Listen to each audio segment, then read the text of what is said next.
Last 2 weeks of October, first 2 weeks of November. Okay, so let's see what the last 2 weeks of October hold for Cancer. This card continues to come up.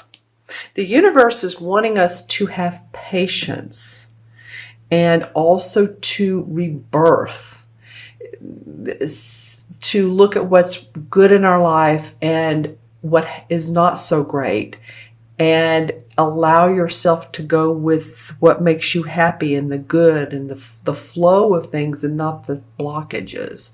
So that's what this Judgment card is about. There's angelic blessings when you rebirth. You see how these three here are naked? That's only to signify that this is a time of letting go of old negative beliefs, traits, negative habits, negative emotions.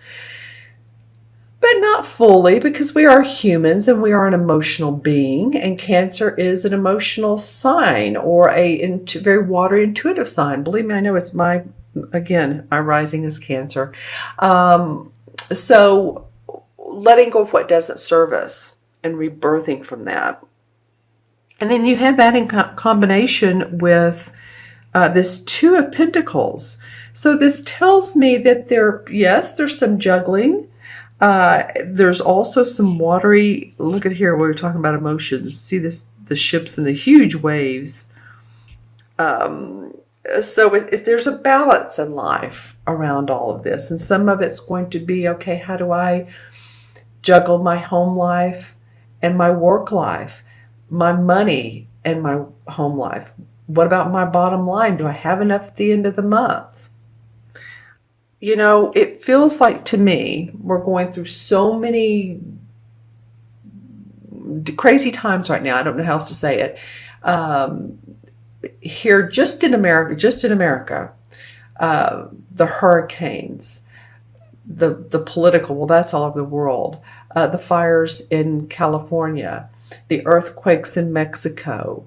I'm feeling like the call is to tune into your divine self, into your inner self.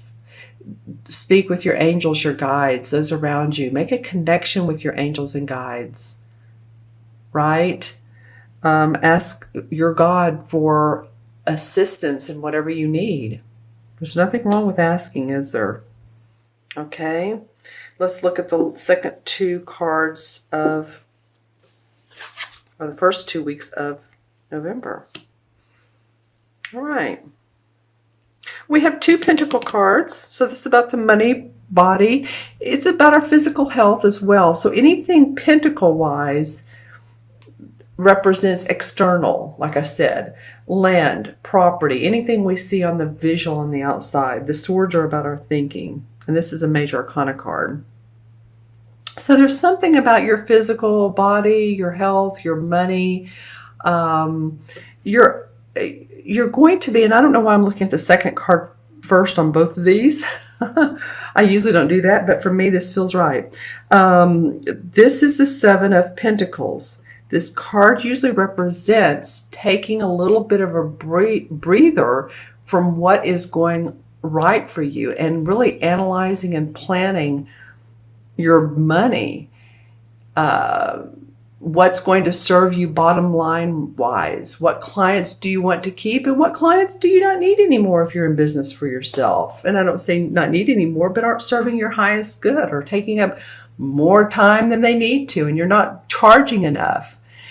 Or it could be if you're working for a company, then not overdoing and saying, oh, I'll take care of that project too. I'll take on that too. No, it kind of feels like reorganizing your finances and looking at what energy that you've put into your work.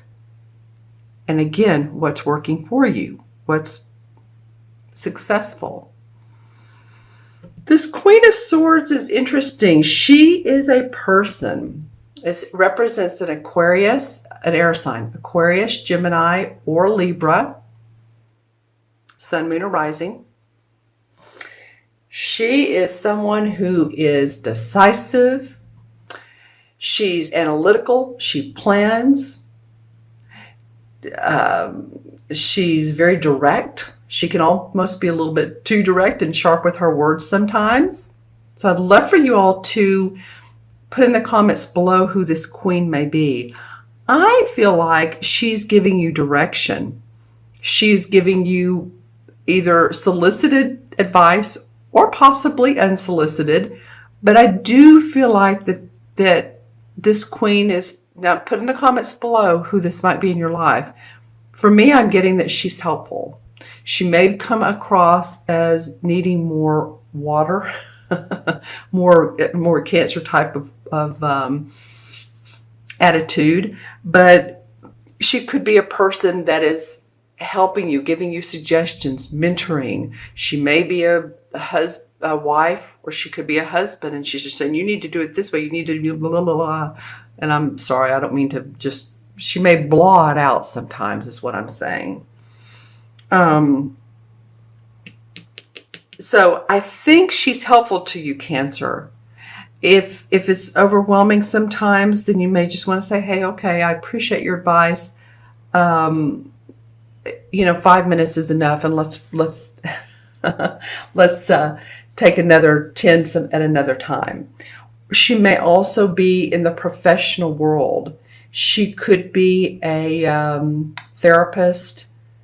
I don't know why I'm getting these terms, because this doesn't necessarily fit. It can, absolutely. Someone who helps you grow. Therapist, mentor, coach, life coach.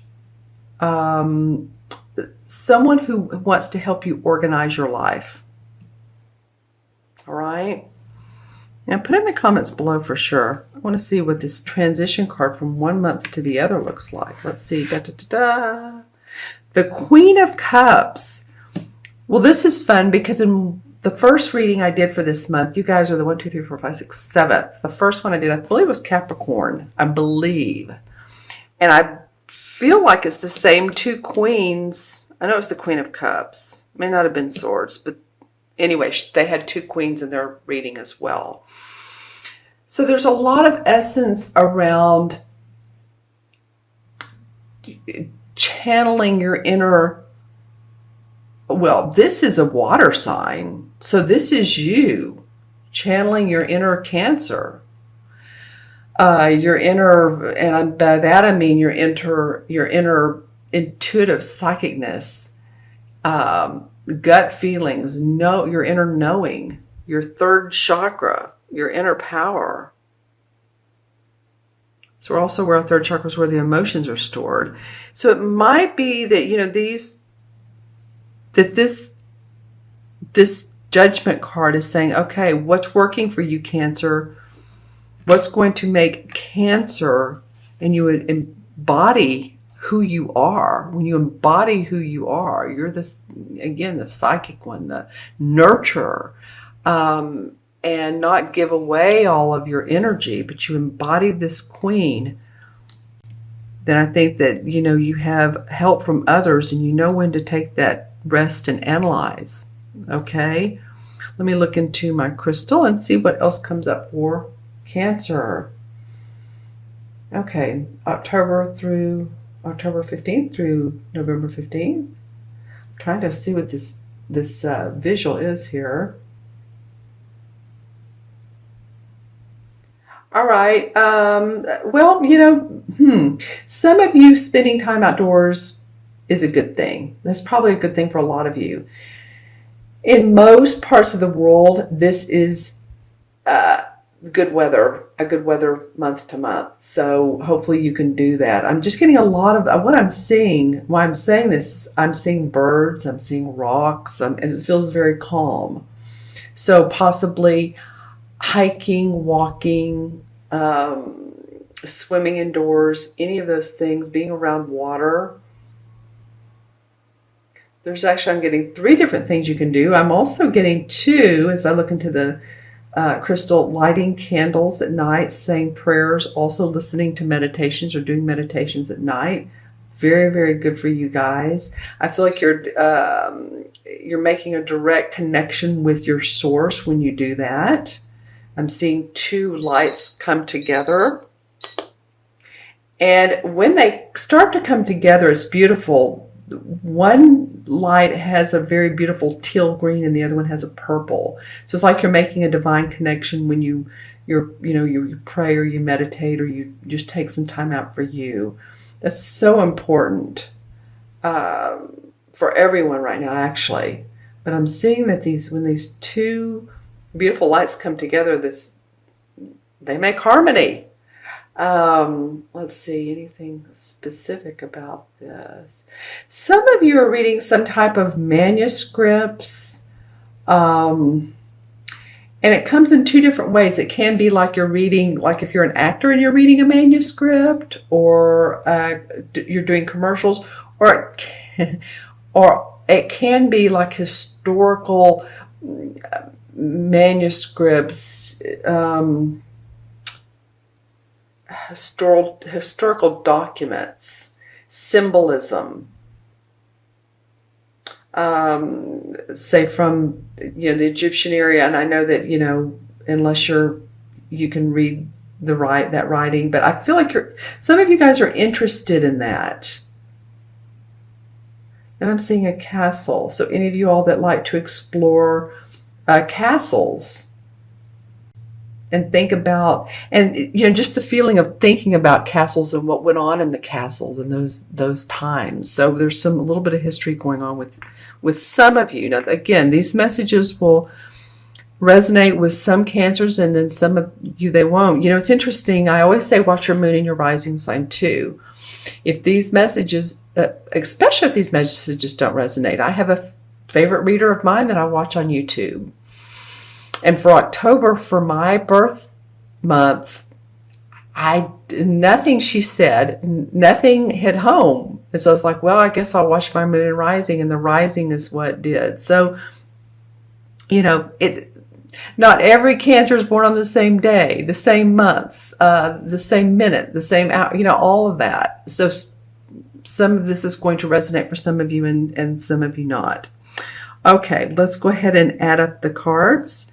So we have 2 and 20 is 22, 23, 24. The court cards are 1, 24, and 7 is 31.